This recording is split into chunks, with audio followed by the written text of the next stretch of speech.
This evening I'm going to speak about the fire falls because it has a very specific implication. Then the cloud in Exodus 40 at the inauguration of the tabernacle, the cloud covered the tent of the meeting and the glory of Yud-Heh-Vav-Heh filled the tabernacle. Moshe was unable to enter the tent of meeting because the cloud remained on it and the glory of Yud-Heh-Vav-Heh filled the tabernacle. Whenever the cloud was taken up from over the tabernacle, the people of Israel continued with their travels. But if the cloud was not taken up, they did not travel onward till the day when it was taken up. For the cloud of Yud-Heh-Vav-Heh was above the tabernacle during the day, and fire was in the cloud at night, so that all the house of Israel could see it throughout all their travels. The cloud is the presence of God, but the presence of God was a fire at night so that they could see. And this, again, is the whole concept that he's a fire that comes into the tabernacle and that lives in the tabernacle. And that means that he is not to be played with because he is this fire. Moshe told Aaron, approach the altar, offer your sin offering and burnt offering, and make atonement for yourself and the people. Then present the offering of the people and make atonement for them, as Yud-Heh-Vav-Heh ordered. So Aaron approached the altar and slaughtered the calf of the sin offering, which was for himself. The sons of Aaron presented the blood to him, and he dipped his fingers in the blood and put it on the horns of the altar, and he poured out the blood at the base of the altar. But the fat and the kidneys and the covering of the liver of the sin offering he made go up in smoke on the altar, as Yud-Heh-Vav-Heh had ordered Moshe. The meat and the skin were burned up completely outside the camp. You will see something that is repetitive about this. And the thing is that at the inauguration of the temple, the sacrifices that are brought here are exactly the sacrifices of Yom Kippur, because there is a bull for a sin offering for Aaron and a bull for a burnt offering for him. This is a young bull that is slaughtered. The rest of the sin offering is burnt outside the camp, as is appropriate for Aaron as the high priest. So at the inauguration of the tent of the meeting, this is then done.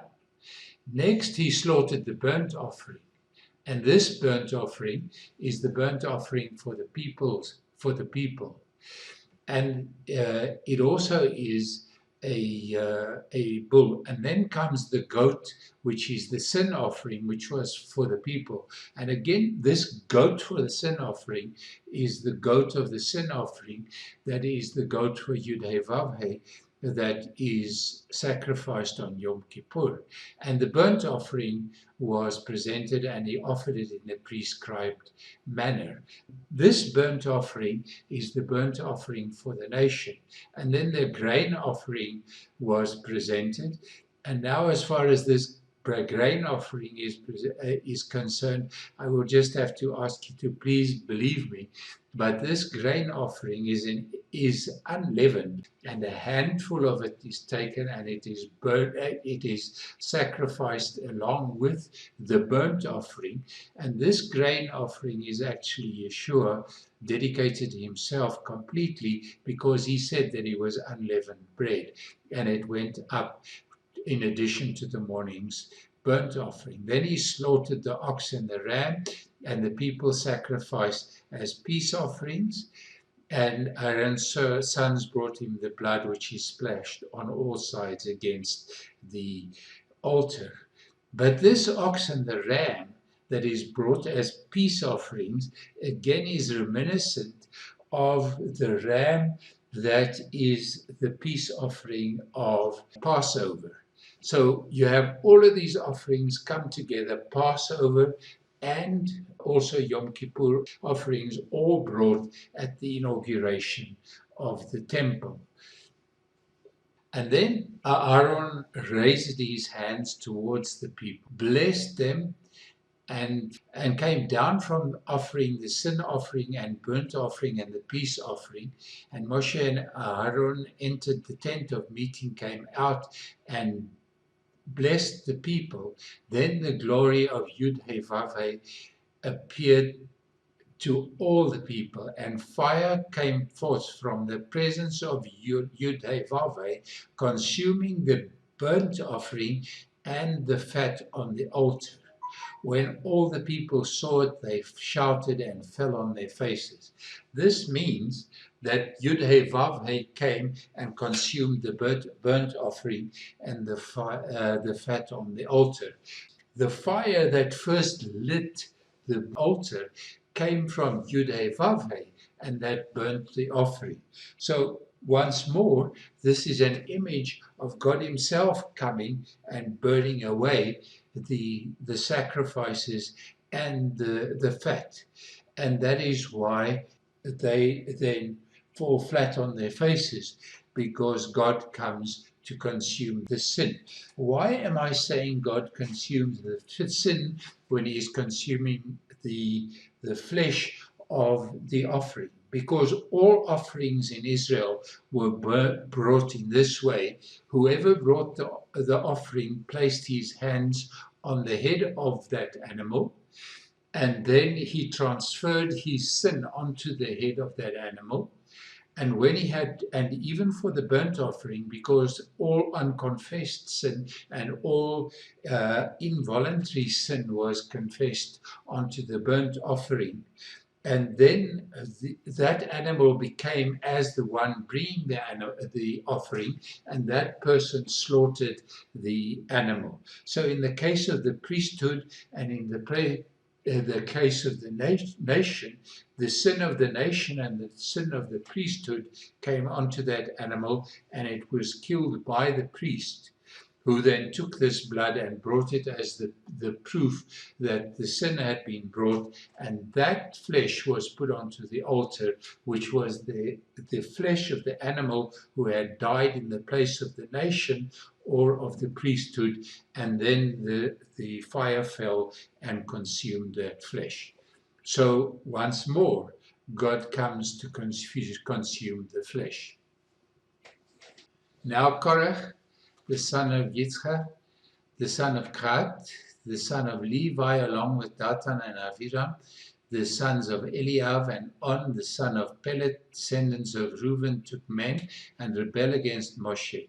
Siding with them were 250 men of Israel, leaders of the community, key members of the council, men of reputation.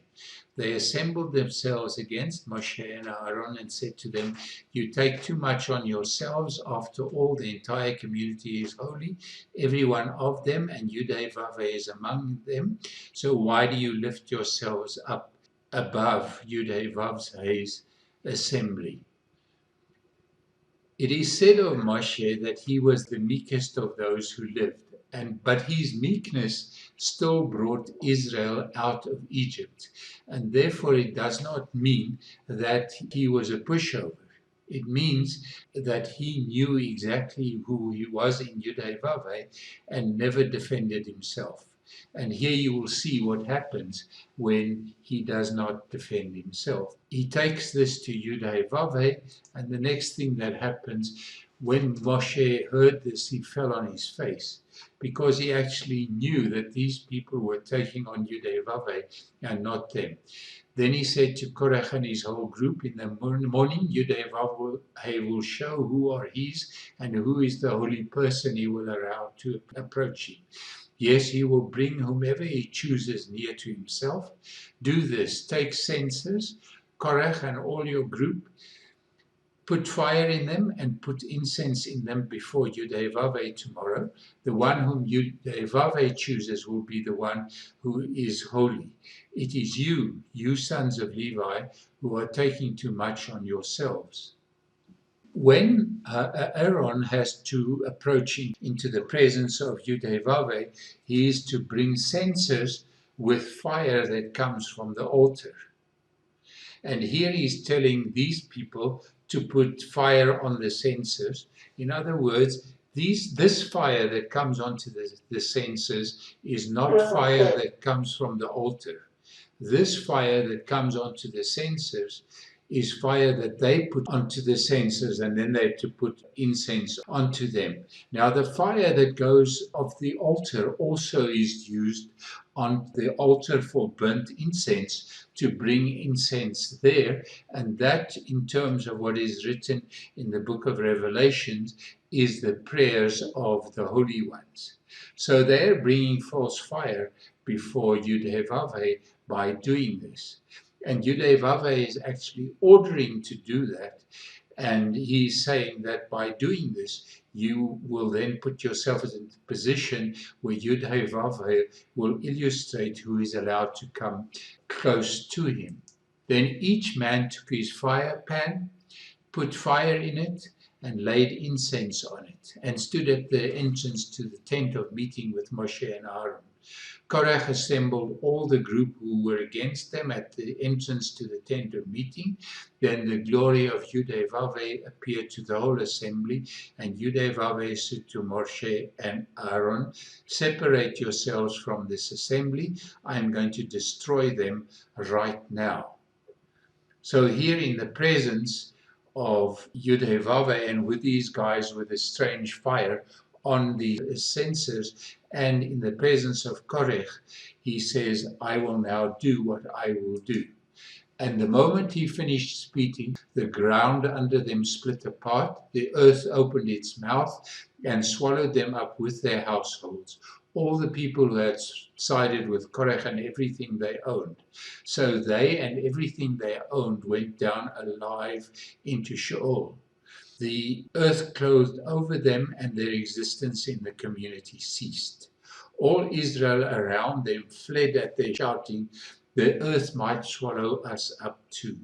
And then the fire came out from Yud-Heh-Vav-Heh and destroyed the 250 men who had offered the incense. So these are the 250 who had presented themselves to Yud-Heh-Vav-Heh, were destroyed by fire, and Korach was swallowed by the ground. So you see, there are two ways in which sin is actually dealt with.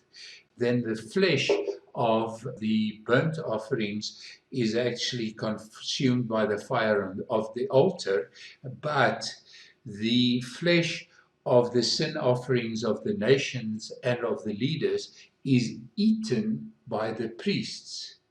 So here Korach and everything with them is actually eaten by the earth.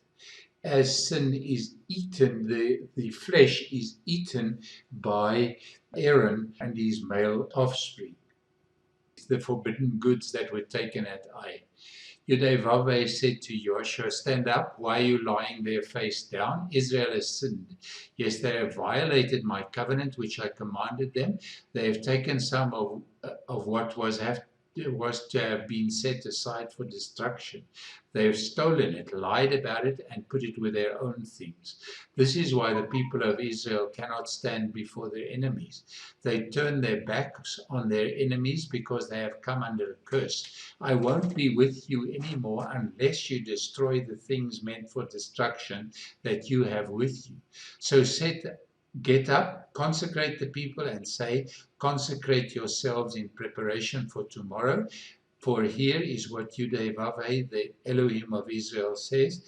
Israel, you have things under the curse of destruction among you, and you will not be able to stand before your enemies until you remove the things that were to have been destroyed from among you." So at this stage, it is still a bit of a secret what has happened. But immediately there is sin and things that have been stolen that should have been destroyed amongst them. Verse 12 says, "This is why the people of Israel cannot stand before their enemies. They turn their backs on their enemies because they have come under a curse." Now, this to come under a curse is something that is still alive in our society, in our world of today. To the extent that in certain cultures, you can actually go and pay to get a curse cast or spoken over someone. Now, what I'm wondering about is this: they have come under a curse. I don't read that this curse originates from Yochanana. And on the other hand, where would this curse now have come from? You know about the two mountains, the mountain of the curse and the mountain of the blessing. And they're interesting because the one mountain is a beautiful green mountain and the other mountain is covered with rocks. So there is the blessing and the curse. And you actually know the one mountain, the blessing, the mountain of the blessing is the mountain for Yudhevave, because that is where the altar was. The other mountain is the mountain of the curse. So by doing this, you have actually chosen for the curse. And the minute you choose for the curse is because you choose you choose for sin, and you don't choose for Yudhevave. Because these are the two mountains, they are Gerizim and Ebal. When there is sin in the camp and we do not remove it, we are unequally yoked, and what is supposed to come to those people comes to everyone. And therefore that first has to be removed. And this is exactly the same thing that actually Paul alludes to when he says that they have to remove the evil man from amongst them, the man who slept with his father's wife.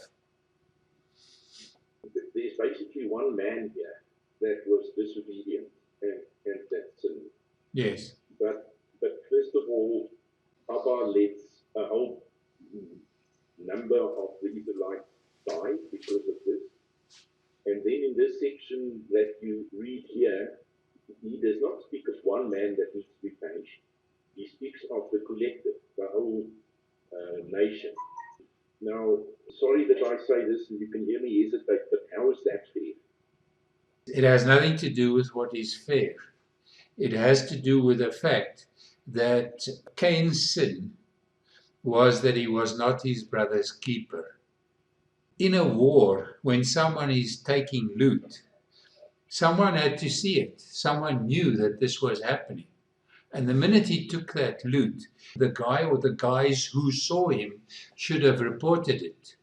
And it is sin if you are a witness and you do not come to the fore. They should have spoken to him in the first place so that he did not take it. They did not do that.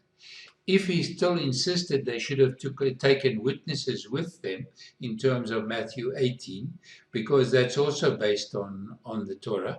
They should have taken people with them and told him, listen, stop this. And then if he had not listened, they and the witnesses should have taken that to the leadership of Israel, in other words, to Yeshua, because if it had happened that it had been reported, then even Achan would have been saved. So this is our duty when we see this happening. As I'm listening, I realize there was no possibility that anybody else had actually stolen anything, because Abba would have pointed it out. Yes. He only identifies this one person. Yes. And yet, as you say, there must have been those that witnessed and therefore participated in his theft, even though they didn't physically take it. And for me, this is, you can hear me struggling to find words, because if I try and apply it on my life and my world of today and how I act every day, then I almost don't even want to think about it, because there is so much happening and so much things that one actually sees.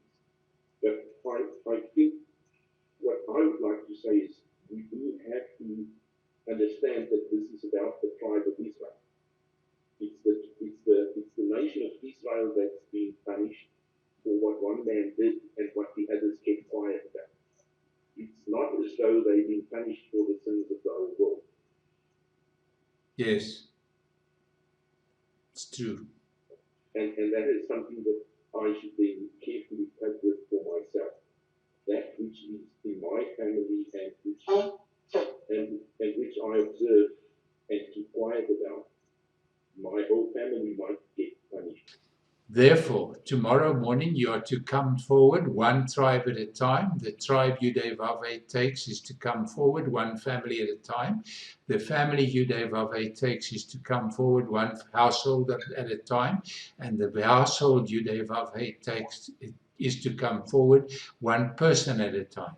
The person who is caught with things in his possession that were reserved for destruction is to be burned to ashes, he and everything he has, because he has violated the covenant of Yudevave and has committed a shameful deed in Israel. So Israel is expected to destroy and to burn up with fire the person who has done this. So Joshua got up early in the morning and had Israel come forward, one tribe at a time, and the tribe of Yehudah was taken. Had the families of Yehudah come forward, and they took the family of Zarchi. Had the Zarchi family come forward, and by household leaders, and Zavdi was taken. He had his household come forward, one person at a time, and Achan, the son of Carmi, the son of Zavdi, the son of Zerach, of the tribe of Yehudah, was taken. Yoshan said to Achan, my son, swear to Yudevave, the Elohim of Israel, that you will tell the truth and confess to him. Tell me now, what did you do? Don't hide anything from me.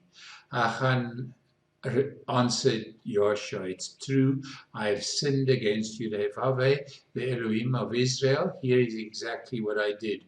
When I saw there with the spoil a beautiful robe from Shinar, 5 pounds of silver shekel, and a 1 pound, quarter pound wedge of gold, I really wanted them, so I took them. You will find them hidden in the ground inside my tent with the silver underneath. Joshua sent messengers who ran to the tent. It was all there, hidden in his tent, including the silver underneath. They took the things from inside the tent, brought them to Joshua and all the people of Israel, and put them down before Yudevave. Joshua with all Israel took Achan the son of Zerach with the silver, the robe, the gold wedge, his sons, his daughters, his cattle, his donkeys, his sheep, his tent, and everything he had, and brought them up to the Achor valley. And Joshua said, why have you brought trouble on us? Today Yudevave will bring trouble over you, and over him they piled a great mound of stones, which is there to this day. Finally, Yudevave turned away from his fierce anger, and this is why they called that place the Valley of Achor, trouble, to this day. So they stoned them, and then they burnt them. And the Valley of Achor later on is called the Door of Hope. This actually shows you that when Israel eradicates sin amongst them, then that becomes the door of hope. And this is a rather scary idea, that it is for Israel to remove the sin from amongst them and then to become, that then becomes the door of hope. Was for Gideon. The angel of Yudevave appeared to him and said, you valiant hero, Yudevave is with you. Excuse me, sir, answered Gideon, but if Yudevave is with us, then why is all this happening to us? And where are all these miracles our ancestors told us about when they said, didn't Yudevave bring us up out from Egypt? For now Yudevave has abandoned us and handed us over to Midian. Yudevave turned to him and said, go in this strength of yours and save Israel from the hands of Midian. Haven't I sent you?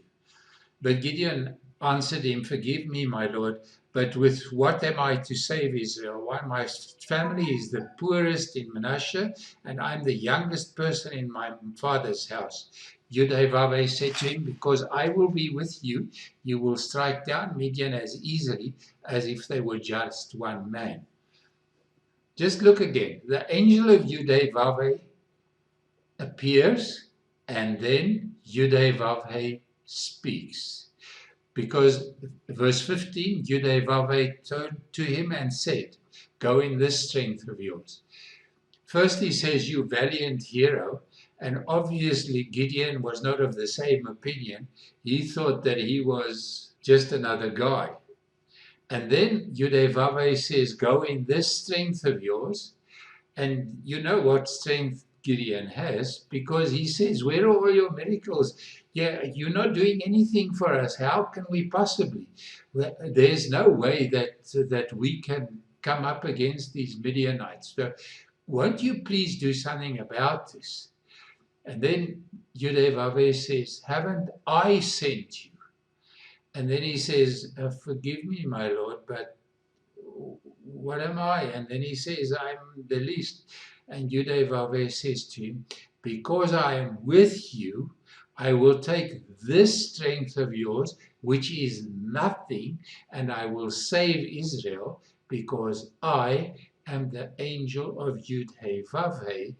I am the one who saves. My name is Salvation of Israel. I will save Israel. So I am Yeshua, and I am to save you," he says without saying it. Gideon replied, "If indeed you favor me, would you mind giving me a sign that is really you talking with me? Please don't leave until I go and return with a gift and present it to you." He replied, I will wait till you come back." Gideon went, cooked a young goat, made matzot, unleavened bread again from a bushel of flour. He put the meat in a basket and the broth in a pot, brought them out to under the pistachio tree, and presented them. The angel of Yudhevave of Elohim said to him, "Take the meat and the matzot, lay them on the rock, and pour out the broth." Gideon did so. So he takes a young goat, again a lamb, and matzah. So what is he doing? He's presenting Passover to the Lord here.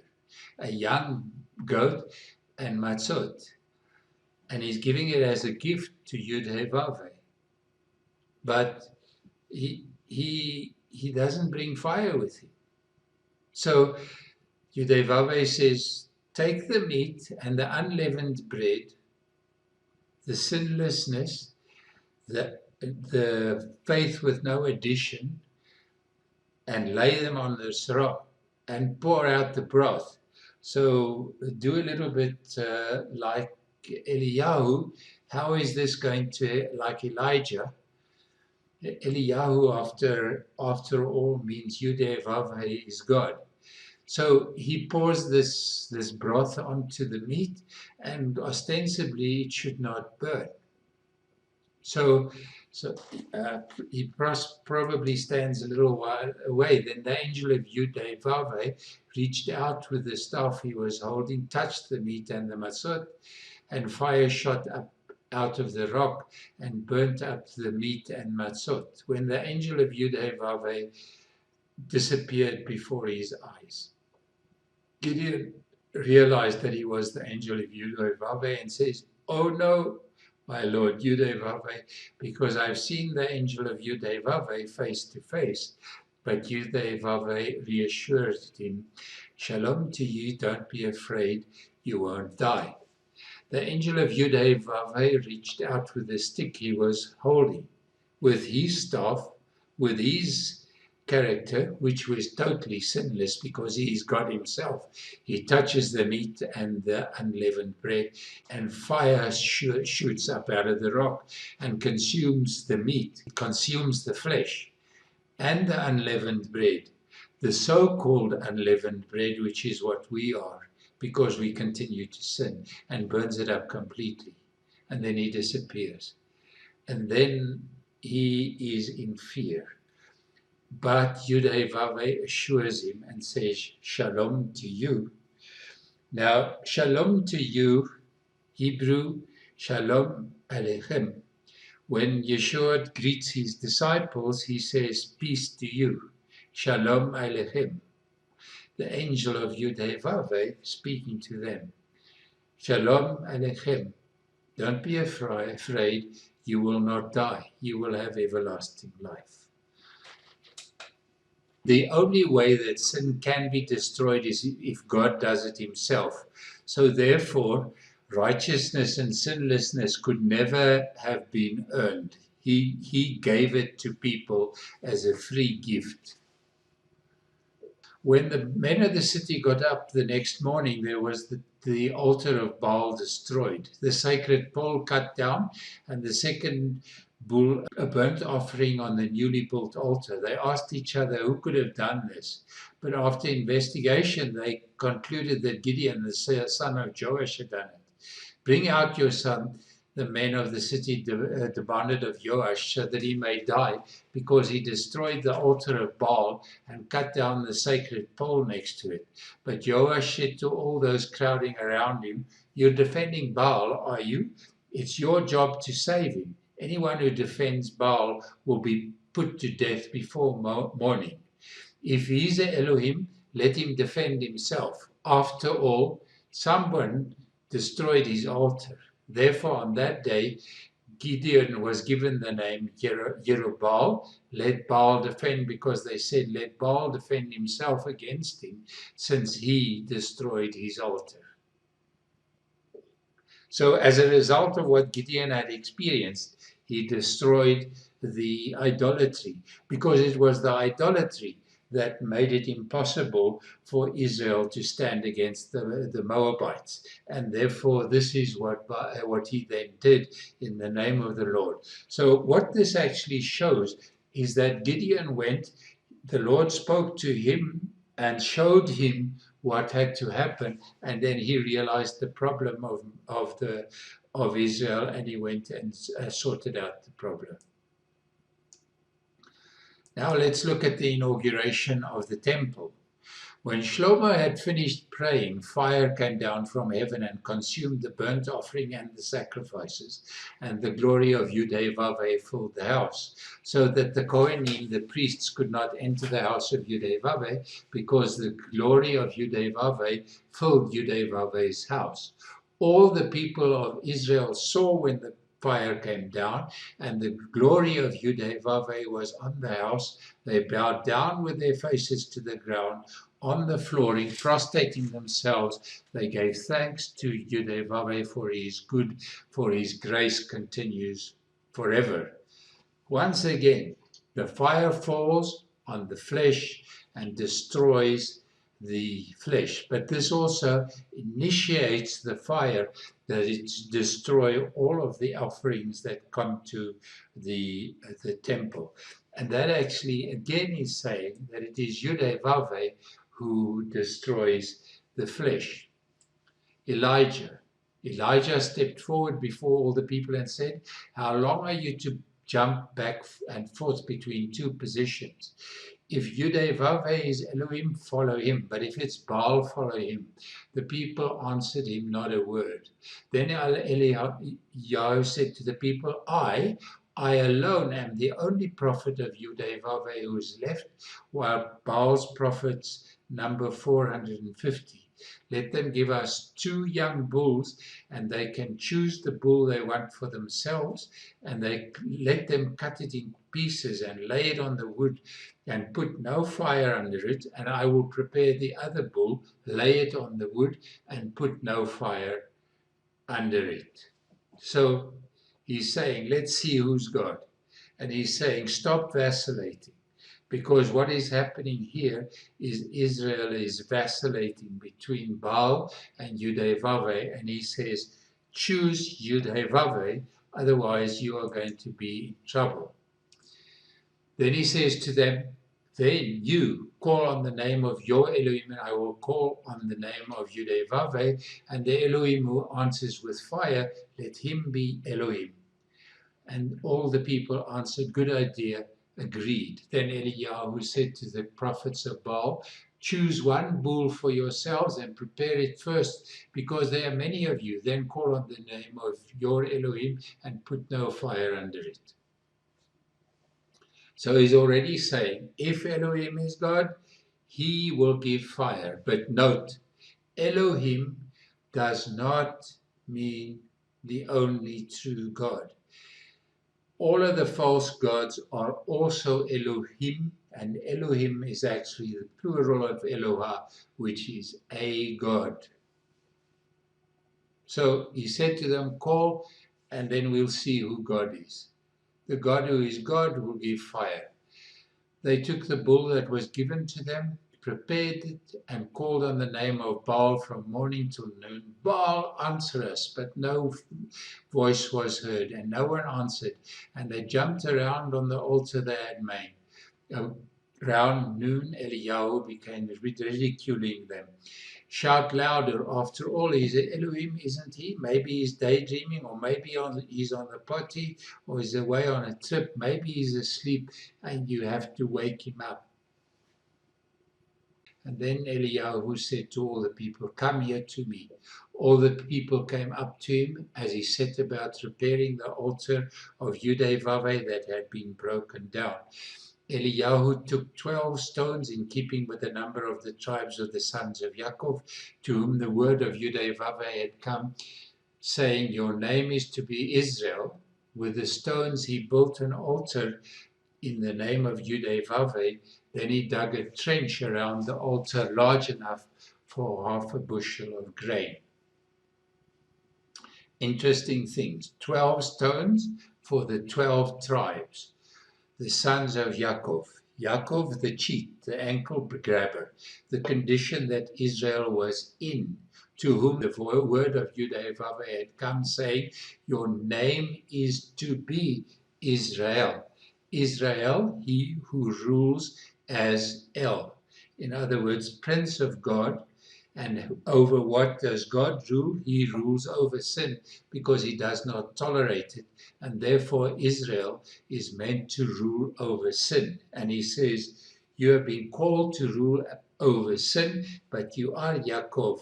And then he built this altar, and he dug a trench around the altar large enough for quite a bit of grain, so that he could eventually pour water. He arranged the wood, cut up the bull, and laid it on the wood. Then he said, fill 4 pots with water and pour it on the burnt offering and on the wood. They did it. Do it again, he said, and they did it again. Do it a third time, he said, and they did it a third time. By now the water was flowing around the altar. It had filled the trench. Then when it came time for offering the evening offering, Eliyahu the prophet approached and said, Yudevave, Elohim of Avram, Yitzchak, and Israel, let it be known today that you are Elohim in Israel, and I am your servant, and I have done all these things at your word. Hear me, Yudevave, hear me, so that this people may know that you, Yudevave, are Elohim, and that you are turning their hearts back to you. Then the fire of Yudevave fell. It consumed the burnt offering, the wood, the stones, and the dust, and it licked up all the water in the trench. See what it does here. It licks up the burnt offering, so it consumes the flesh. But then it consumes the stones. In other words, it consumes Israel's flesh completely, because the 12 stones represent the 12 tribes of Jacob, so that they will become Israel, and it licked up the water in the trench. And then the final time, the festival of Shavuot arrived, Pentecost in Acts 2, and the believers all gathered together in one place. Suddenly there came a sound from the sky like the roar of a violent wind. Remember, a loud shofar. So there was a loud sound, and it filled the whole house where they were sitting. Then they saw tongues, what looked like fire, which separated and came to rest on each of them. So there are tongues of fire. There was fire on the mountain. Again, the tongues of fire fell to do what? To consume the flesh. And they were all filled with Ruach HaKodesh and became to talk in different languages as the Ruach enabled them to speak, each so that all of them heard. Now, this is the outpouring of the Spirit. But let's go and look. This was on Shavuot. And it is also said that when the Torah was first received on the mountain, it also was Shavuot. It also was Pentecost. On the morning of the third day, thunder, lightning, and a thick cloud. Again, fire. The tongues of fire. Then a shofar blast, a loud sound. And Moshe brought the people out of the camp to meet Elohim. They stood near the base of the mountain. Mount Sinai was enveloped in smoke because Yudevave descended onto it in fire, tongues of fire. Its smoke went up like the smoke from a furnace, and the whole mountain shook violently. There was an earthquake. There was an earthquake. And the sound of the shofar grew louder and louder. Moshe spoke, and Elohim answered him with a voice. So this is what happened on Pentecost again. Moshe went up onto the mountain. The cloud covered the mountain. The glory of Yudevave stayed on Mount Sinai. The cloud covered it for 6 days. On the 7th day, he called to Moshe out of the cloud. To the people of Israel, the glory of Yudevave looked like a raging fire on the top of the mountain, on top of each head. Moshe entered the cloud, went up on the mountain. He was in the mountain 40 days and nights. So again, the fire falls. Again, to do what? To consume the flesh, to get rid of the flesh.